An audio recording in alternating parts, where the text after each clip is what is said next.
Hello, everybody, and welcome to the Sorting Hat Podcast, where everything and anything can and will be sorted into the various houses of Hogwarts. I, as always, am your host, Michael Barryte, joined by my wonderful co-host, Katie Reed. Vroom, vroom, baby. Vroom, vroom, indeed. We are joined by a longtime friend, an illustrator, graphic designer. You are just a fantastic badass in so many ways. Aww. And also quite nerdy.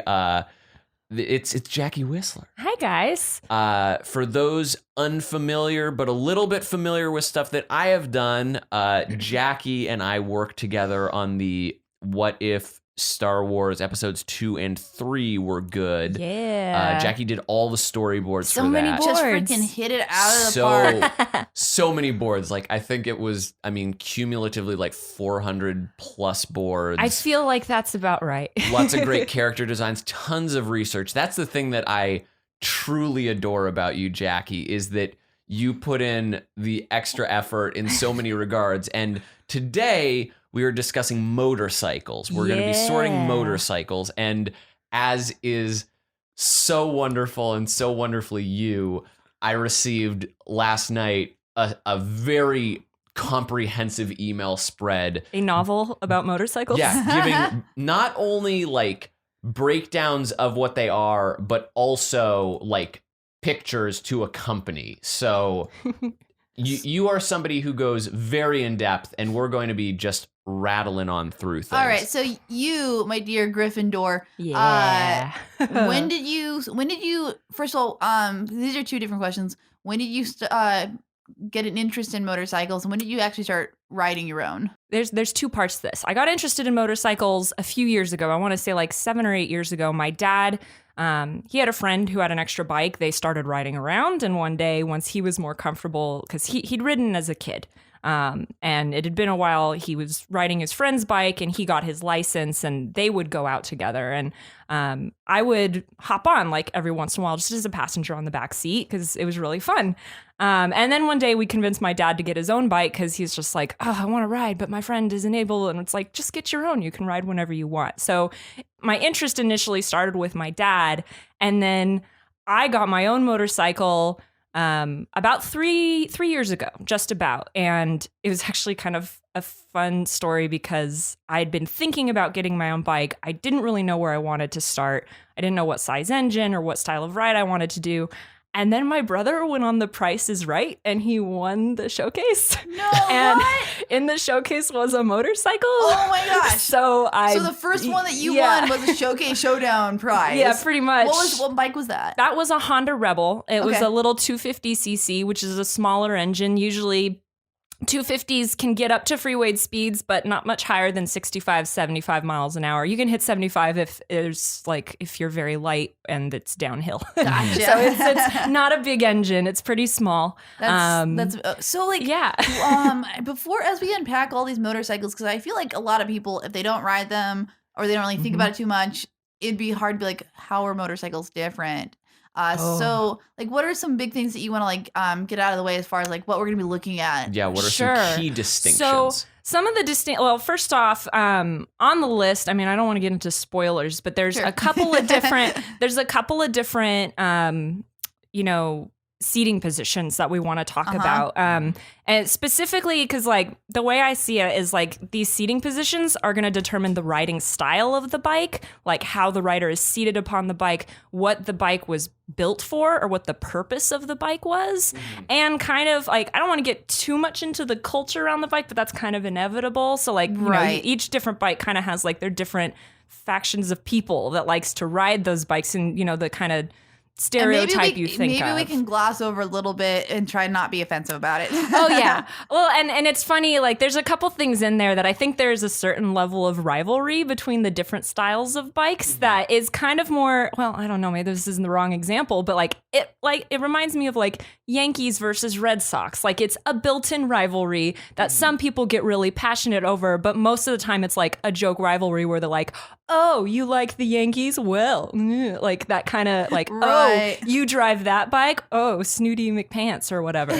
So, yeah, we can kind of talk about some of that. I'm fully like, I'll try not to be too biased, but I definitely have my own little personal tastes when it comes to bikes, and I'll fully acknowledge it. Like, I'm not gonna trash any bikes. Like, I have no disrespect for anybody who gets on a motorcycle, because like, they are dangerous, and there is a certain level of like, there's a certain level of skill that comes with that, and like, it can be intimidating to get on a bike. No, and like, my experience with like figuring out whether or not motorcycles were a thing to do was in driver's ed. He had like a strange vendetta against them. Yeah. And like he straight up just told this class full of 17-year-olds, get a motorcycle if you don't want to live to like past your 30s. Woof. Like, and like showed us so many red asphalt of people who were on motorcycles and just being like, you are not protected. Yeah. This is like having sex with a stranger with no condom on. And I was like, this, first of all, I don't want to be having this conversation in driver's ed, sir. I do not know if you're trained for this. Yeah. And then, yeah, so there, and I feel like a lot of people might have that same sort of like idea of like, they're just very dangerous and unstable. And I think with a lot of things in life, everything has a certain level of risk, and it's whatever risk you are comfortable with. Absolutely. And like the same thing goes with motorcycles. Like, is there a safe way to ride a motorcycle? Like, yeah, I've been riding for 3 years, thankfully, like knock on wood. I've only had one low side. It was not that big of a deal. I was going like 5 miles an hour down a hill, and I tipped my bike over, and I got back up and I rode it home. Like, I mean, it was fine, but like, it also is dependent on like how risky, like the risks that you're taking are going to be equivalent to the amount of danger that you're in. I don't know if either of you have ever thought about it. There's also sort of an underestimation that people give to how risky just driving a car is. Exactly. They think because it's like an activity that you can eventually do because you do it more often than you would ride a motorcycle. In most people's cases, you get to the point where you can be multitasking, and you shouldn't be. You don't realize you're driving a giant, like 2-ton tank that can kill a person so much more effectively than and kill yourself.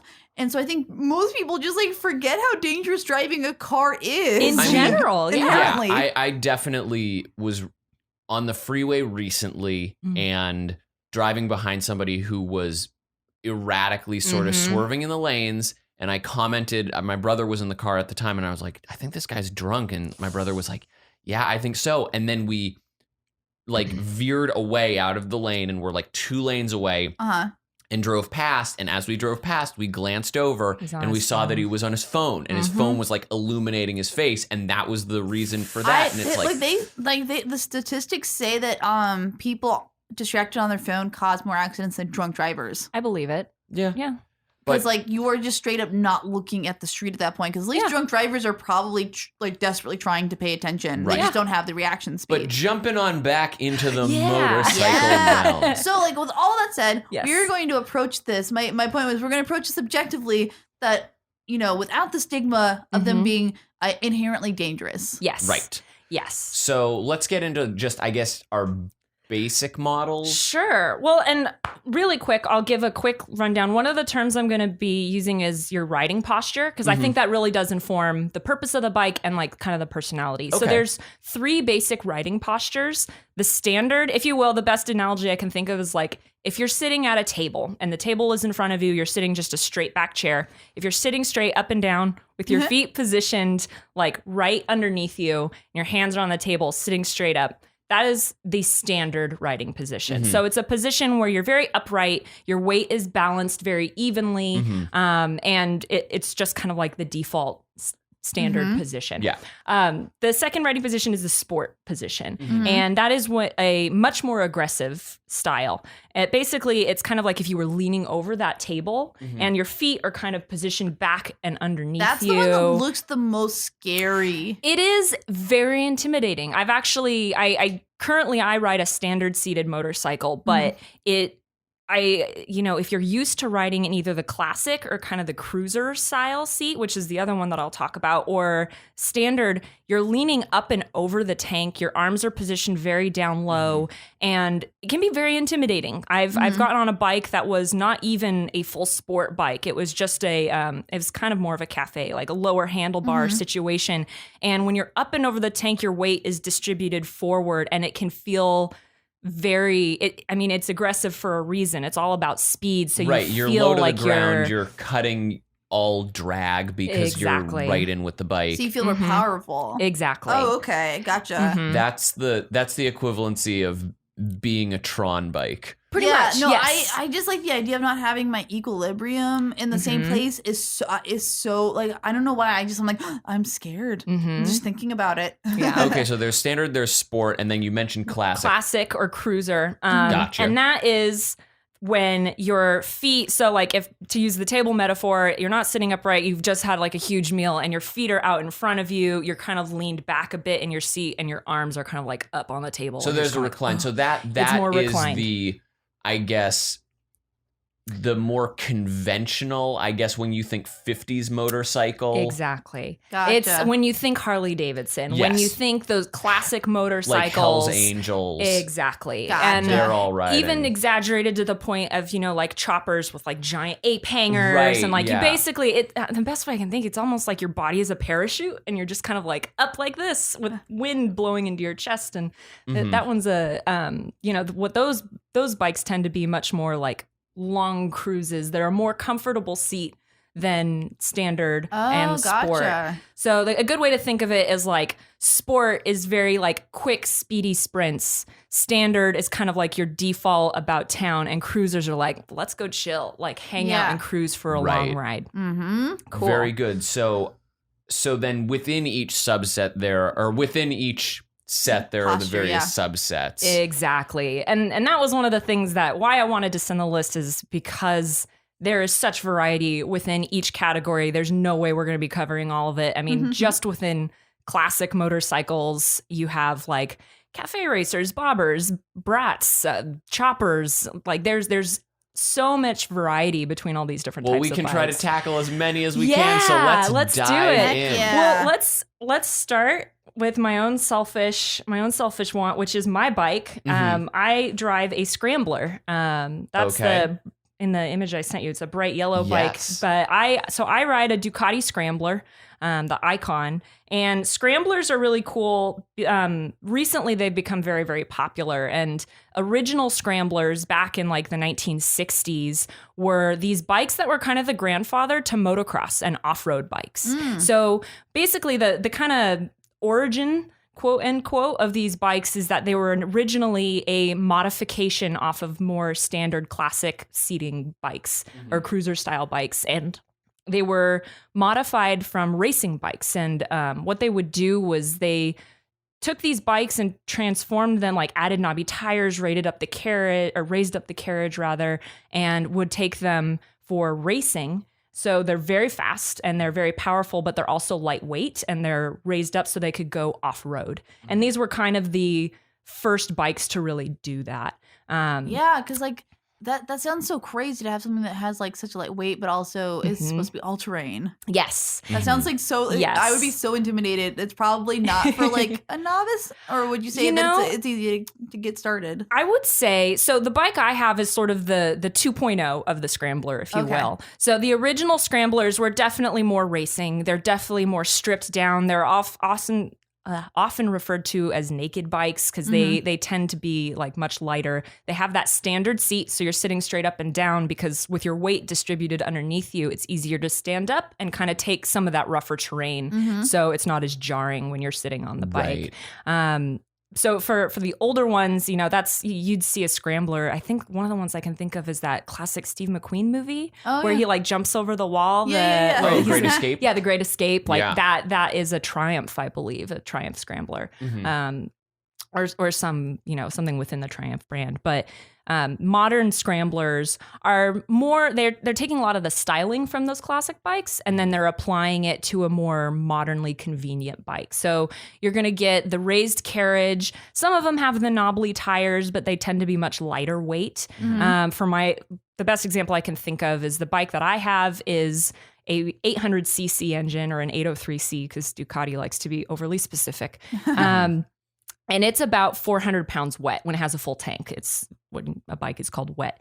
And so it's like 400 pounds, whereas my dad has a cruiser, and when it has a full tank, it's like 500 pounds, and it's about 50 cc's smaller than my bike. So they're much lighter, but they also have like a lot of modern conveniences. So mine has like a digital odometer on it, and it has blinkers and lights. So the modern scramblers are definitely more built for street use, and with the nod to the classic origins, but not quite built to handle off-roading. Like you can do some, but they're not posers, but they're a little bit posers. Now, when you say that they're popular, are you saying within the larger like biking community, or would you say like with like the normies and the civvies, like is that what popularity are you talking about? Well, I don't want to go down a wormhole here, but essentially it's very popular with kind of the modern incoming generation of motorcycle riders. Motorcycle riding as a whole is becoming much more popular. Yeah. And these bikes are popular because they have that classic look with modern conveniences. And like, I mean, it's I don't want to say hipster because, like, I mean, I don't like. But what does like that word even mean? But you're saying like it's people who might necessarily be getting into this because someone else is like, this is cool, and Yeah. instead of being like, this is just a bike for me. You could go so far to say Yeah. it is an entry level, or no. Entry level is really going to depend on the engine size. So Yeah. like, Okay. I wouldn't recommend a scrambler because they tend to be taller and higher up. So like, if you're a tall person, then great. If you're not, start with something a little bit lower, something a little smaller. I mean, starting at an 800 is not unheard of, but Yeah. Right. I would recommend This against is feeling it. kind of Gryffindorish to me. I'm thinking Gryffindor, but I also can see an angle to which this might go Ravenclaw based What's on that? based on the argument of like, hey, we took this, but we then were like, if we took it back into the shop and we made these adjustments, like, wouldn't we be able to gain like a greater sense of versatility? We'd be able to be like taking it off road. There's the possibility of, we can be pushing this beyond what it currently is. Yeah. Granted, that pushing it beyond component is a sense of like going outside of a comfort zone that would lend itself to a Gryffindor. Yeah, would you say this is more of the thinking man's bike, or like the person who wants to go out and kind of like grab? I life feel by like the you're horns? skewing the way that this is being presented, but do you feel that this is a lame bike or I mean, considering that I have one, I'm going to push that it's not lame. But No, I know. I can absolutely see, I mean, given the history, if we were going off of the classic Scrambler, I would probably go Gryffindor because it's got that scrappy handmade quality to it. It's got that, like, people are like modding these bikes themselves. They're kind of experimenting with them, pushing the limits. Like, they're definitely more scrappy, I think, in their original format. I would probably myself lead towards Ravenclaw with this one because it is that same sense of like, it's taking the essence, but it's refining it, and it's incorporating the aesthetics, but implementing modern technology into it. So you're saying like there's two different answers depending on which one think generation so. that you are I think riding. so. Fair. I would fair. have. All right, so Cool. Scrambler, sorted in all senses. Tight. Moving on, which direction are we Let's see. headed? Well, we could always go a fun route and talk about scooters. Oh my god, I love scooter. Scooters are one of those like built-in faux rivalries that I talk about. And I love a scooter. I think they're great. But one of the things that, like, as a motorcyclist, when you're riding and you pass another motorcyclist, you kind of throw down like a hand wave, like a peace sign, or you just kind of wave off to the side. You just kind of like you don't a do that hey, for a the little scooter nod. people, do you? No. Oh no! Oh well, I know what house it is. We all Right. know what house it is, Yeah. and we know because it's the one I'm the most likely to purchase. Yeah. As a Hufflepuff, my puffy little scooter. Yeah. That's one, like, I didn't want to like cast my dice too soon, but like I We all definitely knew. think You just look at it and go, that puff bike? Yeah, It's that great. puff bike. Well, and the cool thing, like, scooters are different, like, because they tend to be smaller. They tend to be the smaller size engines. Their wheels are smaller comparatively, so like they just move a little slower. But they're still motorized vehicles, Right. And and they've got a great sense of spunk and Yes. personality to them, And, which like, is absolutely. Intuitively, people are less likely going to eat shit the first time they ride a scooter than like if they had no instruction and you were like, get on this motorcycle and ride it like at its full speed. Potentially. I can't say for sure on that one, because the thing with scooters is if you've never ridden, possibly, because if you've never ever touched a motorcycle in your life, it is just like you sit down, right hand is throttle and brake, left hand. Actually, I think most scooters are automatic. I'm not sure. I feel like that's fair. I think most modern scooters are automatic. I mean, obviously the ones from back in the day probably weren't, but like, I mean, one of the big differences, like visually, is your feet are resting on a platform, and the engine is underneath the seat. Whereas on the bikes, it's, you're straddling it and it's in front, like center of the bike. Whereas with scooters, like you don't have the foot pedals on the bottom. So like motorcycles, you do have those. You have a rear brake and a front brake that you're dealing with. So like each limb is doing something on a motorcycle, whereas on a scooter, it's mostly kept up top in the hand area. Right. They're trying to minimize how complicated things are. It's much more simple, and they're more comfortable. There's more storage options on scooters. And they're fairly straightforward. Plus, I mean, scooters, you're also most likely to be wearing a highlighter vest, which, so that's another different, like, one of the people who ride them, which is great. I own one of those vests. They're great. It was given to me for work, but it is my vest. It's great. They're handy to have. They're pretty visible, and like scooters, they're fun. I mean, go Roman holiday on that thing. And are they more fuel efficient than some of the other ones? Like what are the reasons like that people would go for a scooter over another one? I think they're, because they're not super, super fast, which I make a blanket statement like that, but there are exceptions. They are making scooters with larger engines nowadays that can keep up the speed on freeways, but they tend to be a little bit more fuel efficient. They tend to be, I feel like there's less of a connotation of danger with scooters than there is of motorcycles. I tend to associate them being more city bikes. Yes, they're definitely commuters. It's like, one of the bikes. It's one of the only bikes that people are going to ask, is this street legal? Yes. It's like I've had people like have scooters and people go, are you allowed to take them on the freeway? Where you don't ever really ask that question of any other type of motorcycle. Well, and one of the things that I'm just remembering too is I think insuring scooters is less expensive. And do they tend to be less expensive also to buy? Yes. Okay. And I think the restrictions as far as like licensing, I know it varies from state to state. I actually looked it up for this.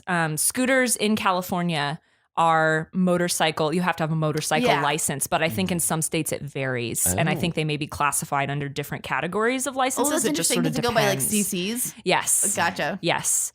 So yeah. Great. We've puffed it up with the scooter. Shall we continue with standard positioning bikes? Yeah, are there others? What's the next big one that you're like, these, if we're going through the greatest hits of motorcycles, where would we go next? Because we've just done we did 2 standards, so I'm figuring let's stick with that. And then we could do that. So the other standards that I have kind of on my list are dual sports and motocross, which we kind of touched on with the Scrambler, but I feel like those we can ones are rapid fire pretty through them. straightforward. Yeah. Like dual sports are bikes that can go built for off-roading and street legal. That's their deal. They're higher carriages. They're very, very light, upright standard seating position. They're built for off-roading and getting dirty. Yeah. I personally am like Gryffindor all the way on those bad boys. Like ones that are like aggressive, but like are not just like for the street. Yes. Yeah. And like I think the same. I mean, it's tough because dual sports are essentially motocross and dual sports are in the same family, but motocross are not street legal.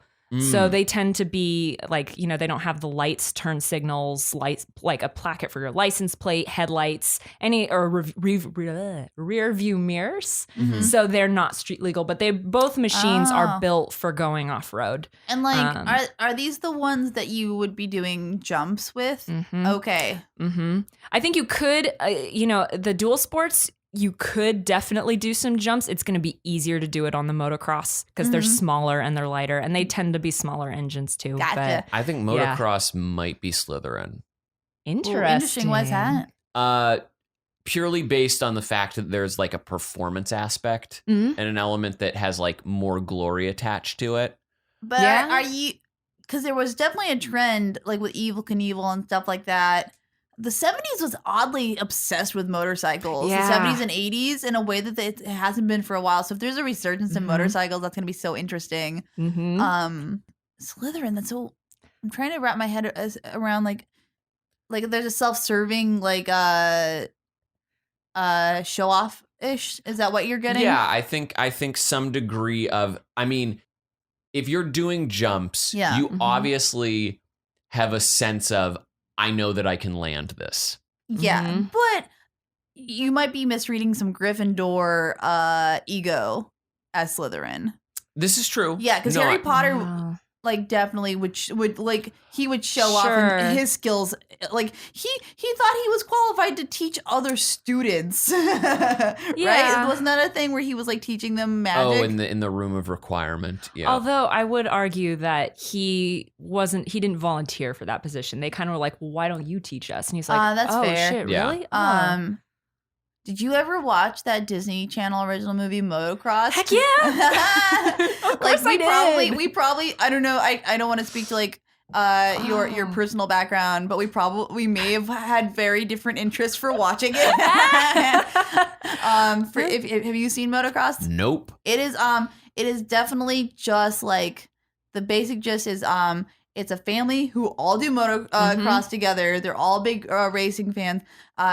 There's a fraternal set of twins, and the father has very misogynist double standards for his son and his daughter. He doesn't allow his daughter to race.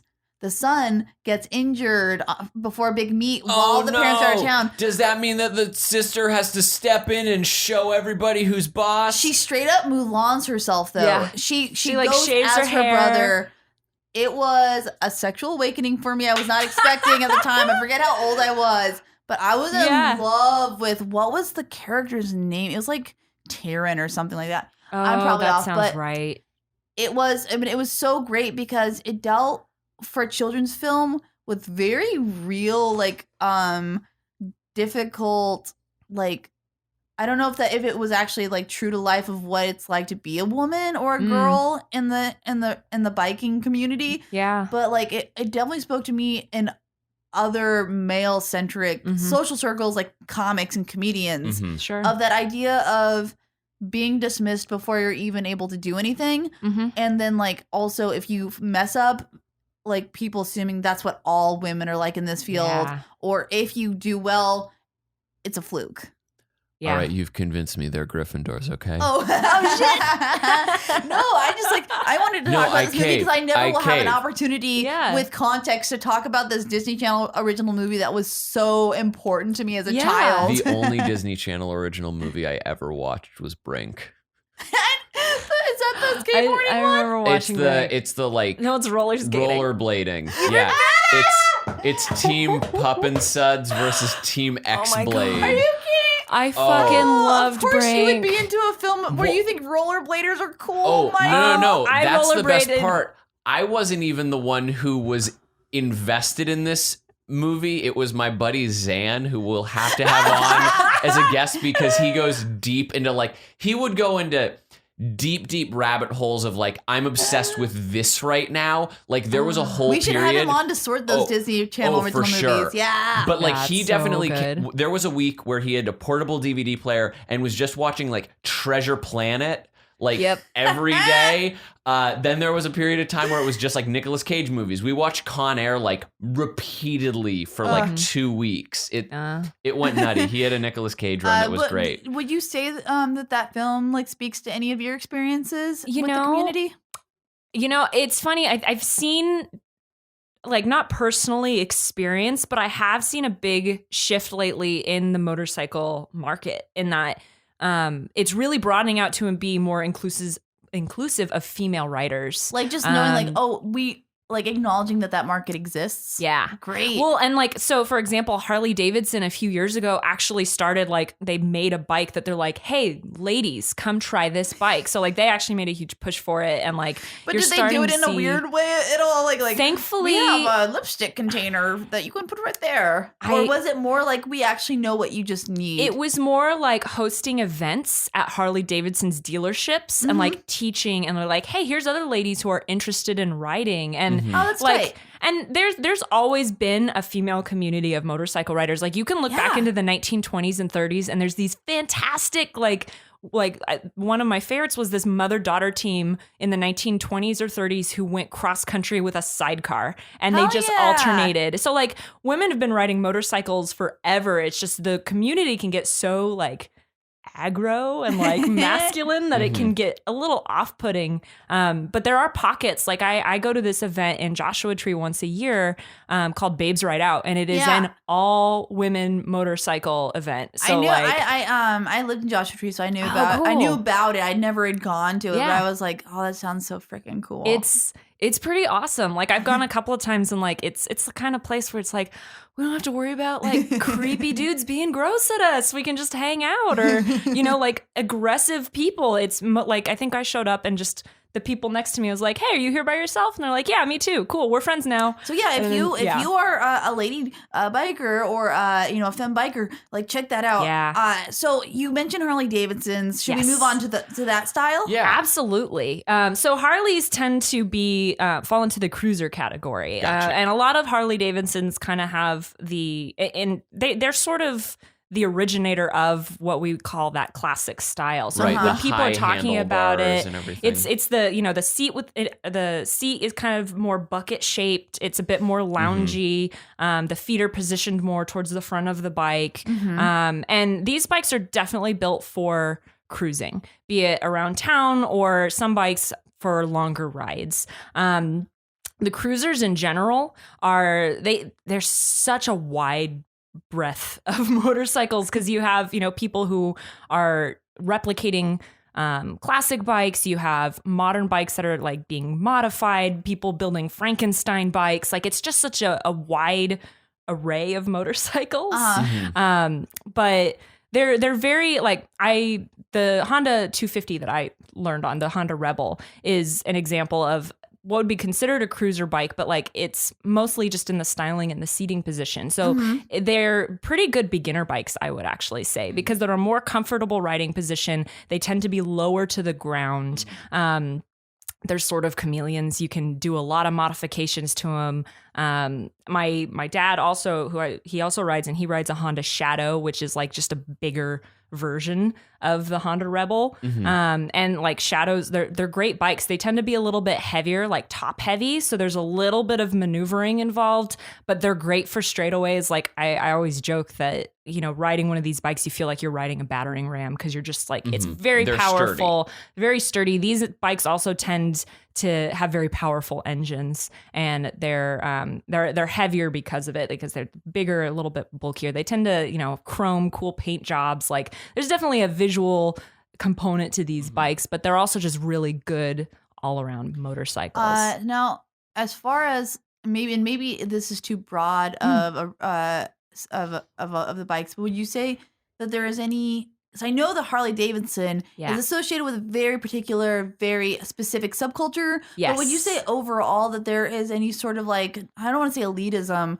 but like, is there like a certain type of person who rides this bike over other people? I think so. And I definitely don't want to be too harsh, but I think elitism is not too far off. There is certainly and this is not smack, like I don't want to smack on anyone, but like there is certainly a personality that is like, oh, you like, I'm not going to name names, but I did meet somebody one time who was like, oh, what kind of bike do you ride? And he's like, the only kind of bike there is. And it's like, what is that? And he's like, Harley. And it's like, oh, whatever, dude. Whatever, bro. So would you say that like that, it feels like for like comedy nerds, Harleys feel like the UCB of bikes, because are they one of the older ones, or are they? They are. They are. The Harley Davidson bikes, they started building in like the 1930s. They like some of the original motorcycles were Harley Davidson. Oh, then maybe they're groundlings. So if I'm getting real inside baseball, I mean, groundlings are very like self-admittedly they're very elitist, and they feel like there's only a particular kind, and a lot of them feel like this is the only correct way to do comedy. There's certainly a sect of people who fall into that crowd that drive the Harley Davidsons. So within the Harley Davidson cruiser category, what do we got that we can sort? Harley drivers, there's a stigma against them. There's a real stigma. The bad boy driving the bike. I was gonna actually make a maybe unkind analogy comparison, but the way I think of Harley Davidsons is they are kind of like the Coach purses of the motorcycles, where that's shady, girl. It is shade. It's hard. I am so sorry. Like, it's a perfectly serviceable purse. It does exactly what it needs to do. It's well crafted, but it's also a name. The name is a big part of it, and that influences the price tag. Those bikes tend to be very expensive. But for people like I'm completely outside of bike culture. And this is not me like giving my own opinion about it, because I'm very passionate about not about painting, especially working class people or people from below middle class in like bad stripes. Bikers have, and these are the people that, when you say biker, these are the people you think of. And it was proliferated a lot by popular culture of the 1960s and 70s. We were talking about Easy Rider. We were talking about other films that came out around that time. There's a stigma against bikers as being violent, as being trashy, as being drug addicted, as being like Altamont happened. That was the Hells Angels. I think also a lot of that just stems from the people who were drawn to it were counterculture individuals. So they then needed to be painted as anti-establishment vagrants, untrustworthy. Culty in a weird way. But like in a way that I don't think is fair, because I grew up around men and women like that. I had my parents had biker friends, and they definitely did sometimes have certain issues, and like they were on the fringe of culture. But there was a lot more kindness. There was a lot more. There was a more solid logic as to why these things happen. Absolutely, and I think that kind of Rough Rider, Sons of Anarchy kind of image that's associated with those classic bikes and the choppers, like.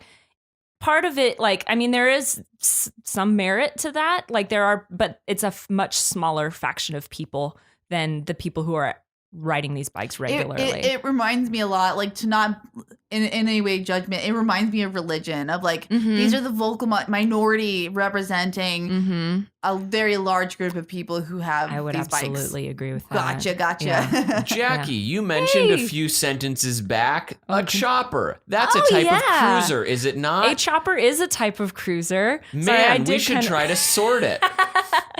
A chopper. So a chopper is usually a highly exaggerated version of a cruiser. So typically what that means is that the forks, the front wheel has been chopped out. So it's cut up and it's extended. Right. So it's usually way out in the front. These are typically really showy bikes.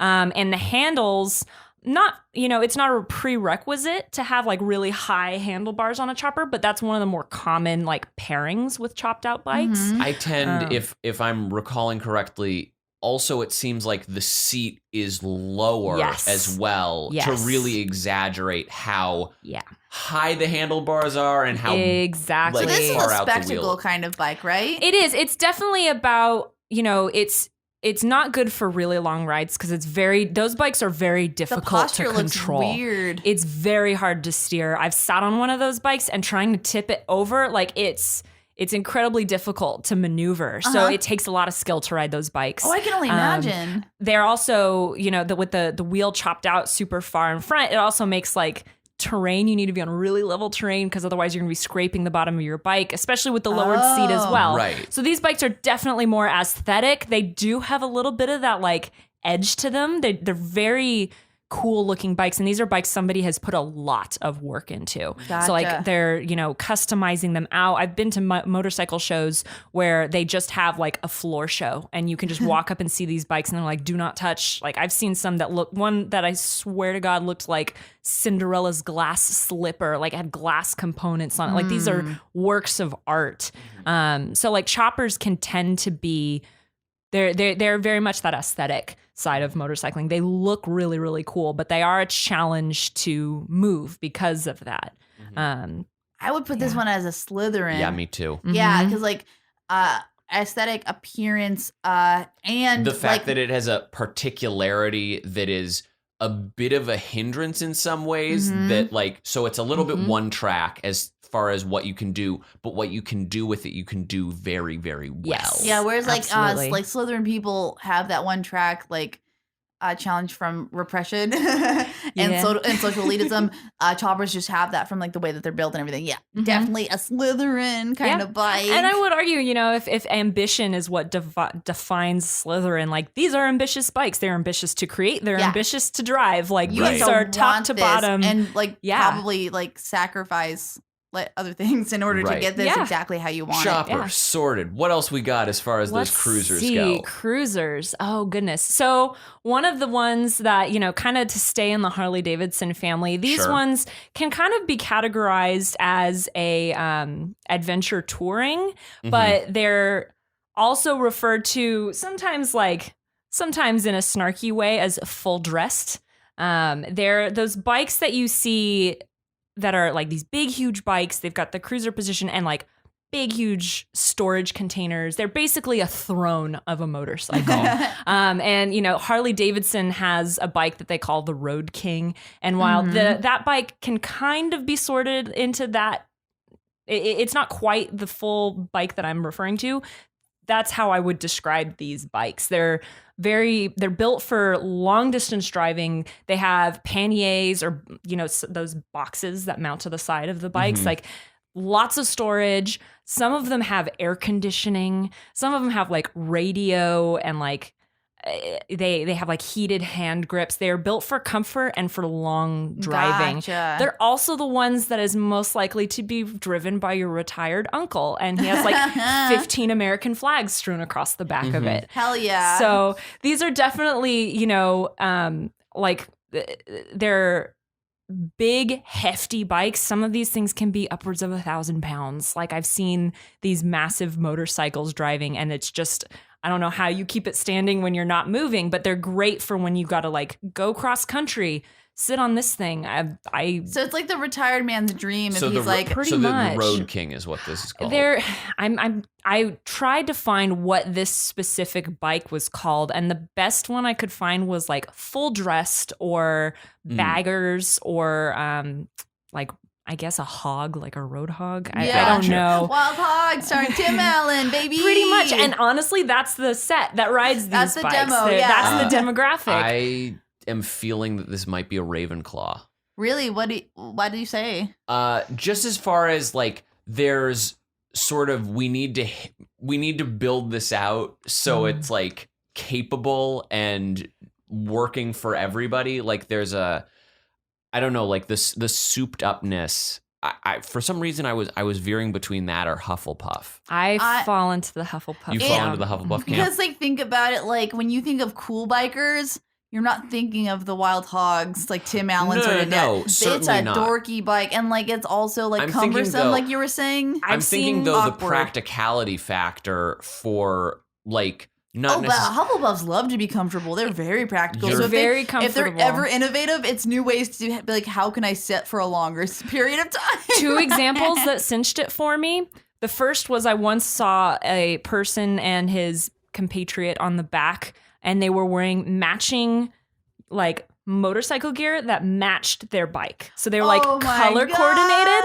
And the second was I saw this one guy driving and his wife was in the back seat because it was an encased seat like thrown on the back of his bike and she was asleep on the back of the motorcycle. So those are like the 2 examples that I hold up as like I've seen people sleeping on motorcycles, and I can't fall asleep on an airplane with that is a self-contained world ecosystem. What the heck? I am so terrified. Like, if you're doing like the slight head bob while you sleep, like I'd just be you're too comfortable if you can fall asleep on the back of a bike, right? Like you're just gonna topple out and just. Like crumple across got overwhelmed the road. because I don't get like the fun endorphins when I'm going too fast and roller coasters are like out for me, and I had anxiety so bad just when our friend Tammy took us on her scooter. I had to tell her, I was like, please slow down a little bit. I'm such a baby. Do you do roller coasters, Katie? I don't. I will do the worst I can do is like if you've been to Disneyland or Disney World, Space Mountain is the best because it's fast but it's not breakneck and the drops aren't intense and it's all dark, so I can't see how high up we are because I'm mostly afraid of heights and drops. Gotcha. But the speed on motorcycles and just the vulnerability of it, I am so scared. Yeah. Yeah. It definitely. Then I would probably appreciate like a very qualified driver of a Road King. That would probably be for me. I'd want the one that I could potentially fall asleep on. I would not be able to. Definitely feel really secure on those bikes. Like I've not been on one or sat on. I saw some at the Harley Davidson dealership, and I was like, I'm not even gonna try because I don't even think I could like fit on top of that bike because they're huge. Like they're very, very heavy. Like if that thing falls over, you need like 2-3 people to help you get back up. Was Hagrid a Hufflepuff in the books? I don't think Hagrid was like. Thought he was. He got expelled from school for like some. Right. Bullshit, but he made it to like his second or third year. Yeah. Was he a Gryffindor or a Hufflepuff though? I think he was a Hufflepuff. Because this is the bike. Because I know Hagrid has a bike. What kind of bike does he does have? ride He a has a motorcycle. classic cruiser. Gotcha, but he doesn't necessarily. And I it would is be a like, sidecar. I would be It like, does have a sidecar. I would be like, if Hagrid had money to upgrade, this feels like a bike that Hagrid would get when he retired. Well, I mean, he's a half giant. He needs something. He needs something huge. Sure, it's a Hagrid of a bike for sure. Well, and if we wanted like parlay into like talking from big bikes, we could also talk about trikes, which are often styled. Gosh. So every time I see one around town, I'm like, what science fiction movie am I in right now? So this is where I'm curious if you're thinking trikes or if you're thinking slingshots. Oh, because honestly, I think I've been seeing slingshots. So tell me more about trikes. And I'll talk about trikes first. So trikes are bikes that are essentially like your big wheel. They have 2 wheels in the back and 1 wheel in the front. They are really powerful because they're hefting more weight. And they tend to have a lot of storage in the back seat. Typically, they're styled after cruisers. I haven't really seen many styled like sports bikes, but are they different though? Very much from like, aren't some ATVs like 3-wheeled? There are. Are they similar? Admittedly, I don't know a whole lot about ATVing and all that kind Fair of enough. stuff. But I do have experience not riding, but like riding with someone on a trike. And it's funny. I'll admit my own prejudice. Like when I first started like seeing trikes, I'm like, I mean, come on, it's like a car, right? You can't. They're still fast. They have a lot of get up and go. And then actually the latest Babes Right Out, I met a woman who she was a motorcycle rider and she got in an accident and she got hurt, but she didn't want to stop riding. And so she got a trike. It's a little more secure. It's a bit more stable. Well, they're a little bit bigger. It's a little more difficult to like knock one of these things over. Yes. Well, and you know the ride is a little bit different because you know when you're driving a motorcycle, you know you can move the handlebars from right to left when you're going slow, but when you're going fast, you lean to turn. Right. So they're like you can't do that with a trike. So the turning system's a little bit different. I think there is a little bit of leaning involved, but it's not the same much, obviously as a 2-wheel inline bike. Right. But what kind of just the way you what move kind of demo is is usually riding this bike? You know, it does tend to be definitely not the more like ambitious is the wrong word. Definitely not the more like aggressive riding set. These are people who are like going for cruises around town or long distance riding, people who have maybe had injuries but still love to ride. Is it a strange comparison to say that this is the soccer mom of bikes?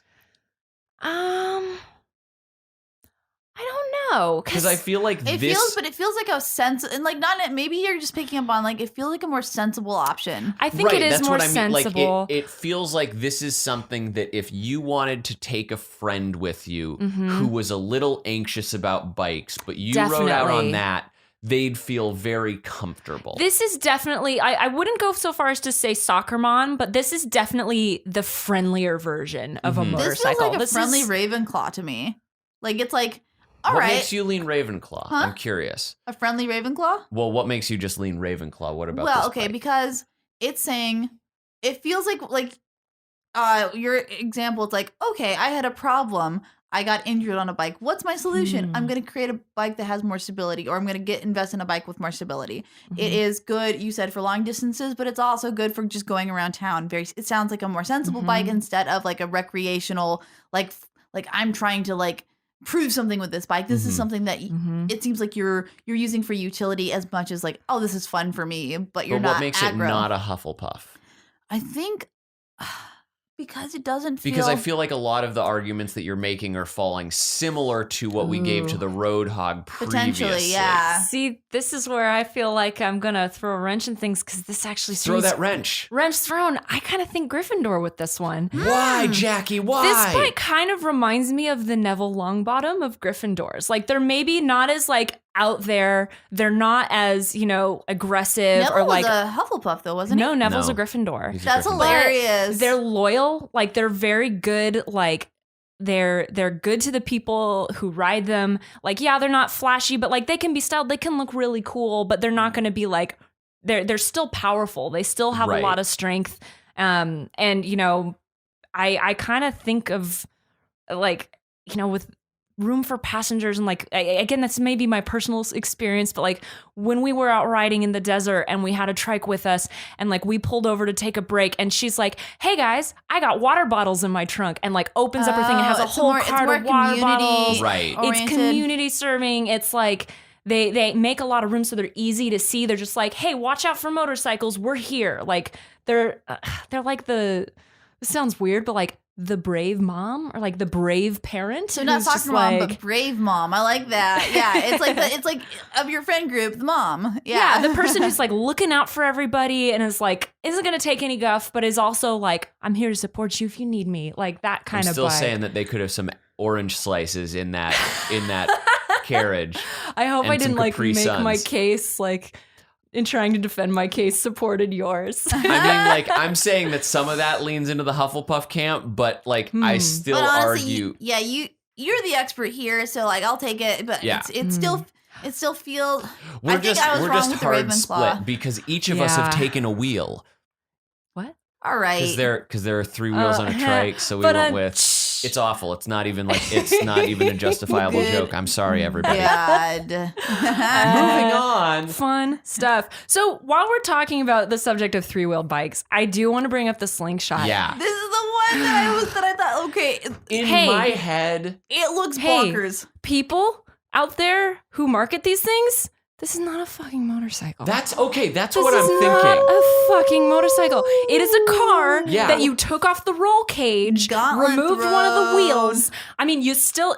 So here's my point. I do not think you need to have a motorcycle license to drive this car thing, slingshot, but you also still have to wear a helmet and it like hand protection. So it's like the worst of both, where like it's too big to park or maneuver like a motorcycle, and you still have to wear all the gear and I you love don't have you're as much dragging protection. this machine. I am dragging it. I'm a snob. Come at me. Well, it's also one of those situations where it's like, okay, you took a trike, you flipped the way that like you Yeah. flipped it around, put the motors like so It has it's, a it's wheel. one wheel in the back, 2 wheels in the front. Look at correct? the way it is. Look at the for me, the writing on the wall. It has a steering wheel. That is not a motorcycle. That's a car. It reminds me a lot of like And it's always there are 2-seaters. Like if Yeah, you're, it's if like you're, you have a, if you have a you take off passenger. if you exclude the chassis itself and just like lift up and look at what it's like, it reminds me a lot of like Asian cars that have like smaller CCs closer to like, because they're not as powerful as like a car, but it's a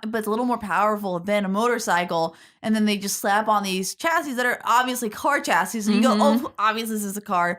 So even though I don't have any experience with motorcycle culture, I would agree with you that this feels a lot like just a smaller powered car, like I mean, a low also CC car. just looking simply from the sight of it having a passenger seat that is to the right of the driver. and it's not like a detached, like lowered No. sidecar. It is built in. It is looking structurally very much like a car. If they were to redesign this sucker and place that passenger behind it and to adjust the steering So wheel it looks like so a it is biplane? not a steering wheel, then I would maybe concede that it is more of a motorcycle than a car. But the fact that it has such a wide frame. It's so wide. Honestly, this car is so freaking dorky because this looks like, at least the specific one that I've seen around town that you're showing me, it looks like the cars that they show in science fiction films Yes. from like the 70s. This and It looks like 80s. something from Minority Report If- or It looks something. like what If people from the Speed past. Racer had this car, I wouldn't bat an eye. It looks like what people from the past thought cars would look like today or in the near future. Mhm.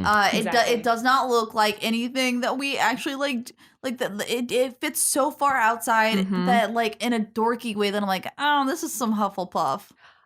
To me, I'm gonna potentially throw a giant wrench in things once again Yeah. and Sure. say this is a squib. what's a squib? A squib in Harry Potter is a person who's born into a magical family but has no magical powers. So basically the reverse of a muggle. But I don't know if that's too Oh, big of a is wrench that for a your slur? show. Is calling someone a squib, is that like bad? It's kind of a slur. It's not as bad as being called a mudblood. Yeah. Which also right there is like a super weird realm of getting into. I mean, I don't want to like break the premise of your show. technically a squib could still be sorted. That's true. They based just on the attributes which they hold. they couldn't finish their homework. Right, I 'cause they don't agree have with any you, Katie, abilities. that I do feel this is a Hufflepuff of a car / But motorcycle. I'm trying to make But- sure that I'm not attributing that sorting to the person who would buy Right. that. I mean, I think there could maybe be the argument that this is a Gryffindor in like a very, very, very reachy sort of way. And like the dorky, like it's a Ron or a Neville Longbottom. Like, I'm gonna it's- make a case for Slytherin. Okay, I'm let's gonna hear make it. a Let's case. hear it. This is okay. So this The is a floor car. is yours. They wanted to do something completely new and different, very ambitious. Mhm. They completely designed things, but they designed them in a way that everything in that thing is built to be like showy and cool and like, isn't this awesome? It looks like it's from the future. Isn't this cool? We got race Like, seats. everything Like, about late capitalism that's just like is not serving the Yeah. public at all. And like what they ended up with is like a bunch of like slick, cool components that turn into like this Mess of a useless thing. And thing. how, like compared to other things, like what is the upkeep on it? Like, is it difficult to find like mechanics who can even service well, these? right now there's only one company that makes them. It's called Polaris. Oh. And there's only one company that makes them. There may be somebody who's customizing and building their own, but Are there any aftermarket like don't producers? think so. No. Right now, no, because this is a very new thing. Like every once in a while in the motorcycle world, you'll see somebody comes out with like, here's the next big thing. Like one of the recent ones that I can think of, I saw at the motorcycle shows, everybody was trying to make big, huge, giant front wheels happen. And I Yeah. don't think it's going to happen, but like, who knows?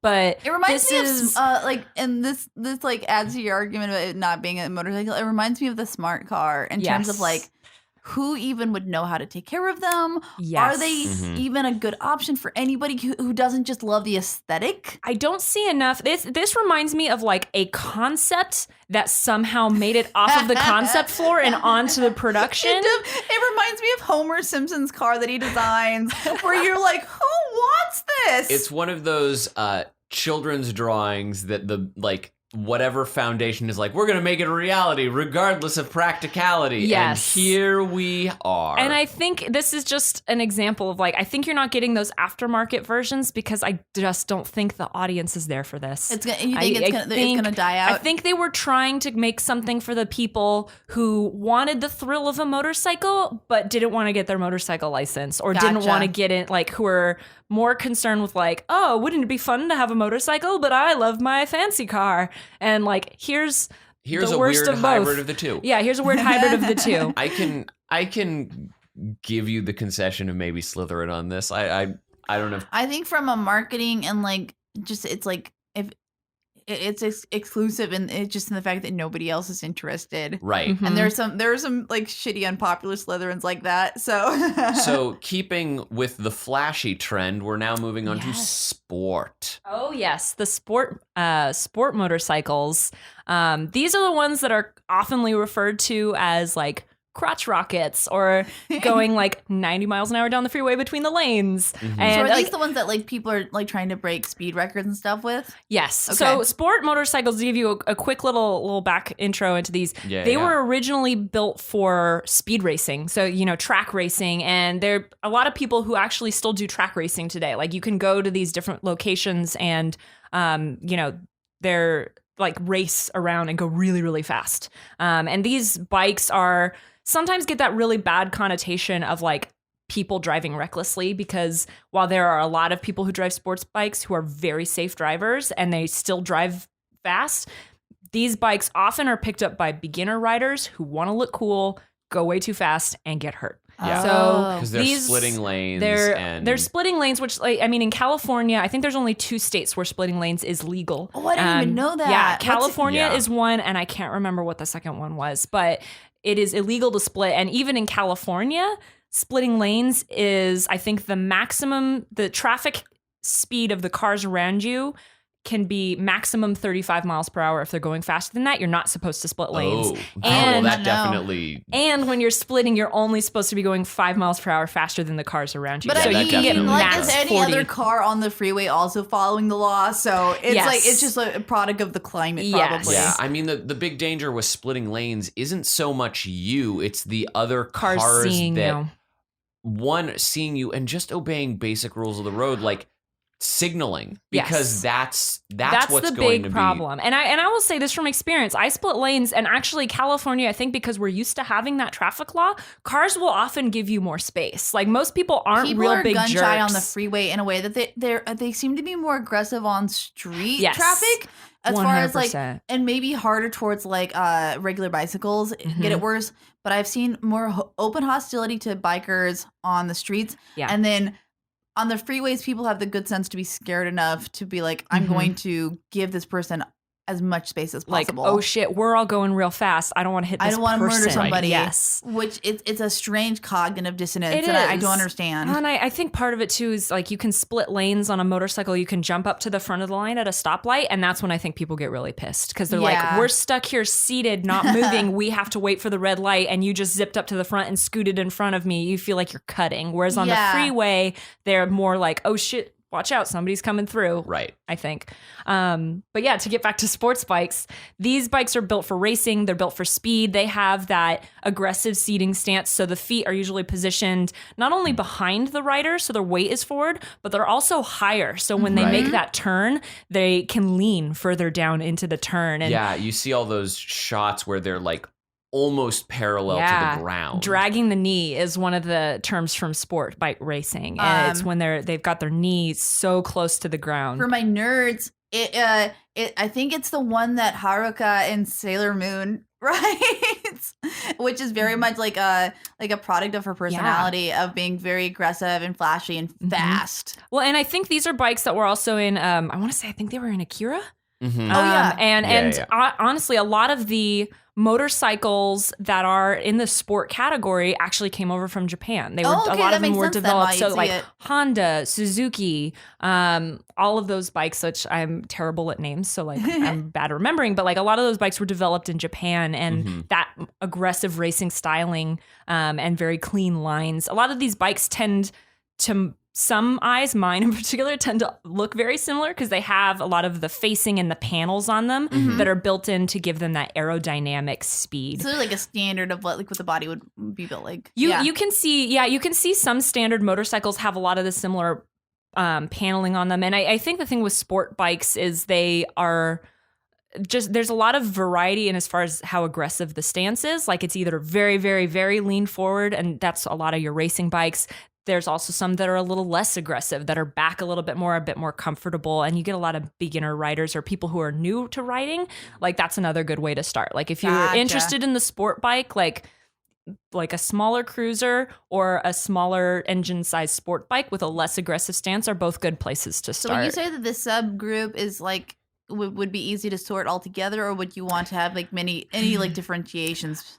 So I will admit I am not as familiar as far as like the breadth of sport bikes. Okay. I know that you've got the racing bikes, and those ones are like the ones where they're actually professionally racing. They've got the full track suits on. They're dragging the knee through the corners. Those ones are really, really powerful bikes.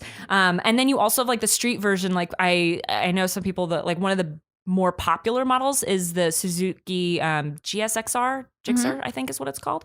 And that one is another like really good. It comes in a bunch of different sizes. You also have the Kawasaki Ninja. But those are all Right. Those are kind of like the Kawasaki Ninja and the Gixxer. Those are more street bikes. And then I don't have any model names, unfortunately, but like then you have the sport race bikes. And those are like the very powerful, very streamlined dragging the knee bikes. All right, so keeping in mind that maybe this is one where you have a few more blind spots than usual, and so like anybody who's a Japanese sports bike fan, especially I apologize.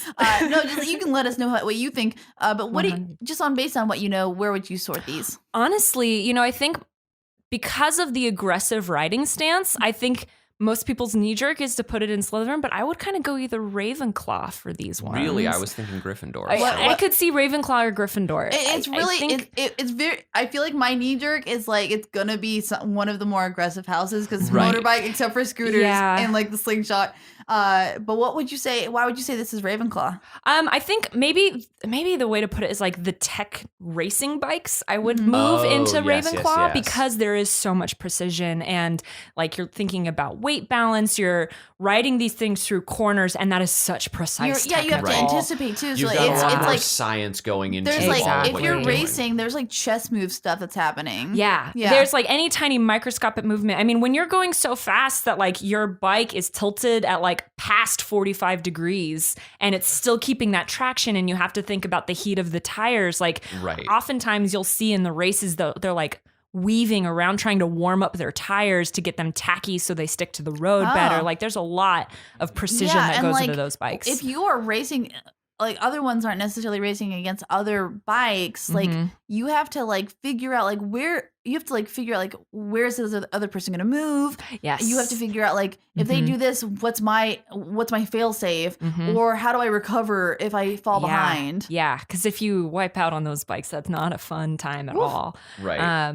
But yeah, like I think that the sport racing bikes, I could go Ravenclaw. I could see Ravenclaw. But then perhaps for street bikes, I would definitely agree with you on Gryffindor. Okay. I would agree with you on that. Okay. Are there any other subsets within sport that we the only other one I can think of is kind of and I have it listed just underneath sport bikes. And the similarities for this one are more in the stance, but everything else is kind of more a classic bike, and that is the Cafe Racer.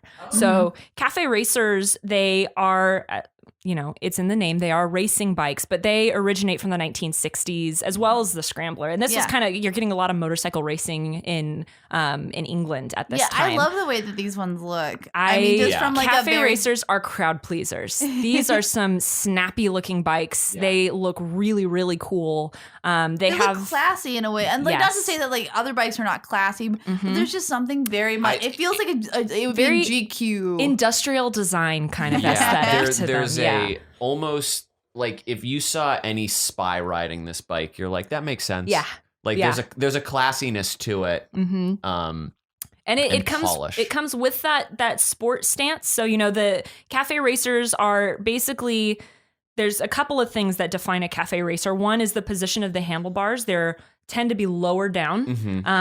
So you're kind of pitching lower and forward. And this is kind of where it's sort of interesting because a lot of cafe racers were customized. So when you start getting to these custom bikes, like the choppers we mentioned earlier, you start to see a bit of a mixing with the stance of the bike because it kind of turns into personal preference of the rider. So cafe racers usually have the foot pegs either positioned behind and up like the sport, or they have them positioned in like standard foot position, but the handlebars are lower, so it's pitching you forward. Right. So it's a bit more of a workout on your arms for that one. Right. Your overall like body positioning will be a little more unique than exactly.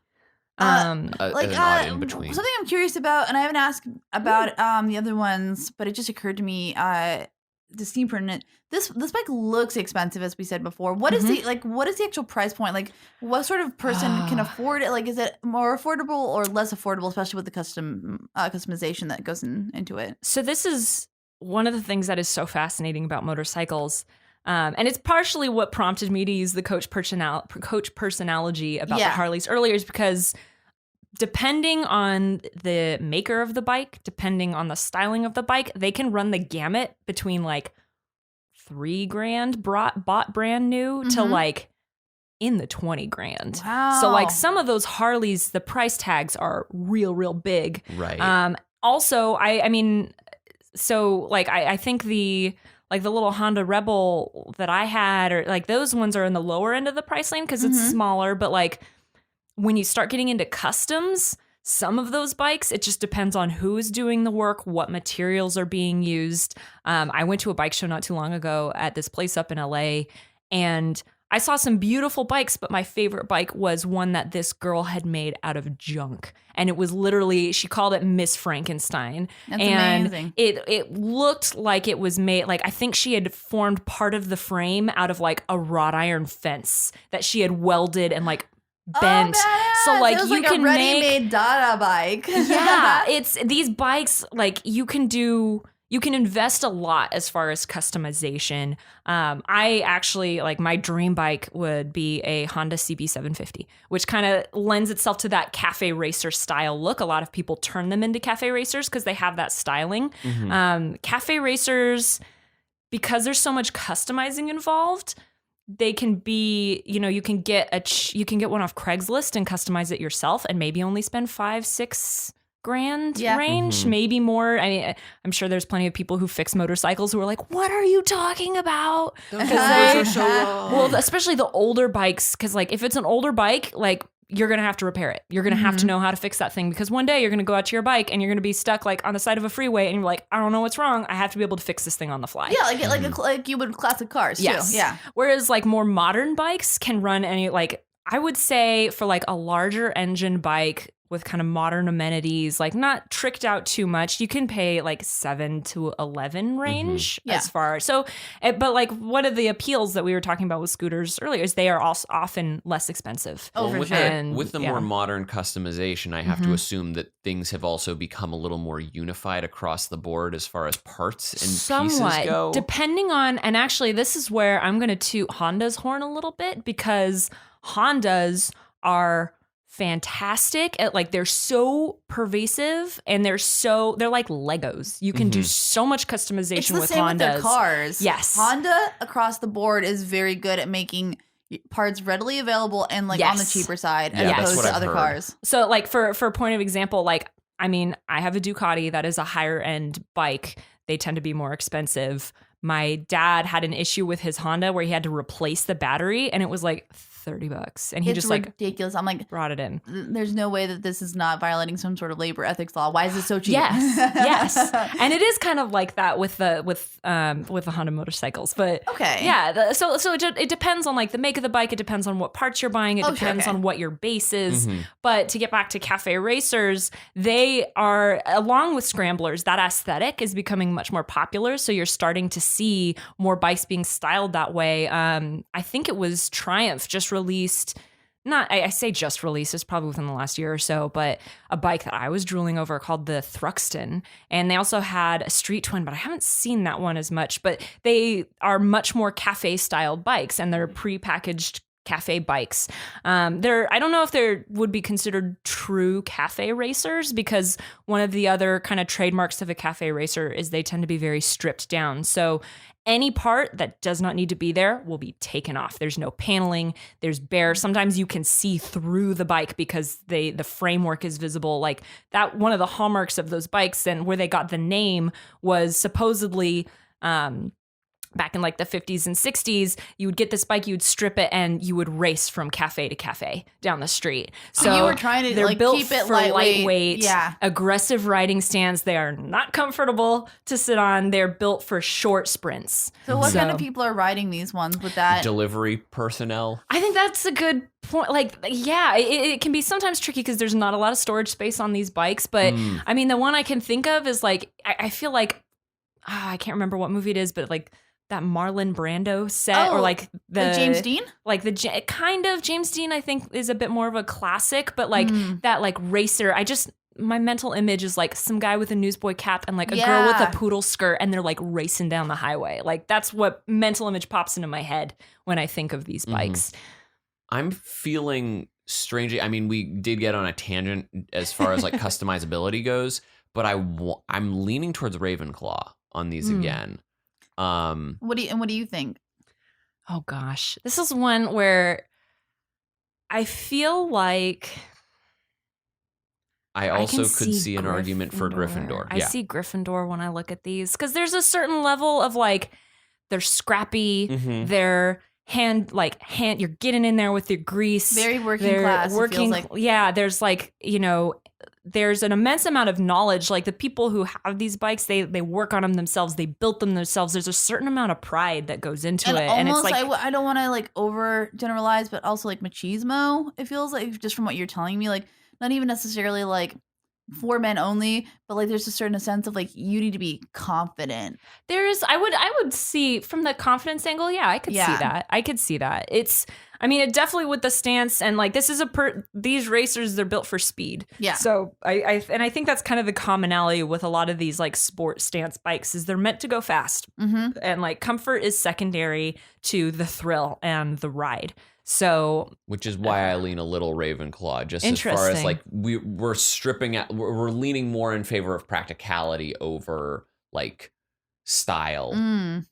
Oh, see, I think that style is a huge component of these bikes because the aesthetic is. It reminds me of what's like really popular, but Max. like comfort is like a secondary thing. Yes. So we're saying like first and foremost, this thing needs to be zippy, this thing needs to be light, this thing needs to like just get you from point A to point B. Like secondary would probably be the style, and third would maybe be like, oh yeah, are you able to sit on this relatively all right? But I don't know, man.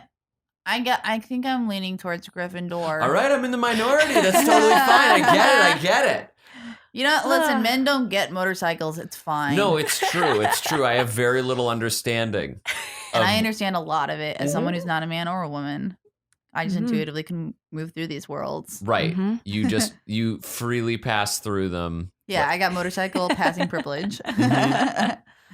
Well, that is all very good. I think we've sorted everything that was on your list. I think that was on my list. If you guys can think of any that, like, we can do like a lightning round. If you can think of any that you have seen that you want to talk about, but I mean, what's predominantly the one that has like the sidecar attached to it? The sidecar, those tick body wise, those are like a standard seat, and they typically are classics. Gotcha. A lot of those were really popular in World War II area and like previously. Like, so the sidecars were kind of built, and those ones are like they're really practical. They tend to not be. I think it depends on when they were made, but like.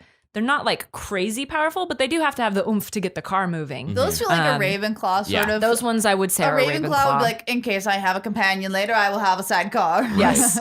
Like, I need someplace to store all of this gear and actually carry things like a practical human being. I'm going to have a sidecar. I can't think of any other motorcycles. No, honestly, this was like, I didn't even think I had such a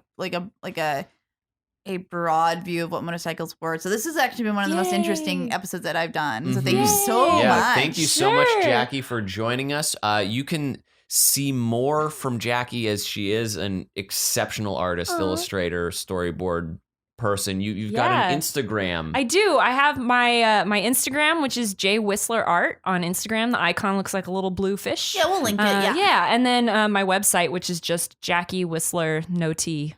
Yeah. And Jackie, you do take commissions. I do take commissions, and honestly, the work. What If series is a really good primer for her and for Michael's like storytelling and like belated media stuff. And like, go watch it if you haven't. It's amazing. And Jackie's, your styles are you're incredibly versatile as far as like what you can deliver. You did for your sister and you did the decks. For the decks, the book club. They started the decks book club, and I did the artwork for that. And you also did the minimalist capsule Pokemon brief series for that. Oh, I didn't know you had done those. Those are amazing. Oh, there's like some. I can't speak more highly of Jackie as an artist. Like, if you've got anything that you're in need of doing, she's exceptional. I'm really glad. You can find Michael at Belated Media, both on YouTube, like on most of the platforms publicly. It's Belated Media, Twitter. I'm that that Katie Reed on all platforms, including Venmo. And if you liked this episode of the Sorting Hat, Michael, where can they find us to like give us ratings? Or Oh man, you can give us a review on that lovely iTunes store or on Google Play. We're available on both platforms, and we love and welcome reviews. If you'd also like to be making suggestions, corrections, or if you happen to know experts or comedians within the Los Angeles area that you would love to have on the podcast, shoot us an email at sortinghatpodcast@gmail.com. We welcome all sorts of talking points. hey guys, I found this empty lot. Do you guys want to go build some ramps and do some jumps? Most definitely. Let's do some burnouts, Don't bro. tell my mom. Bye, guys. Bye.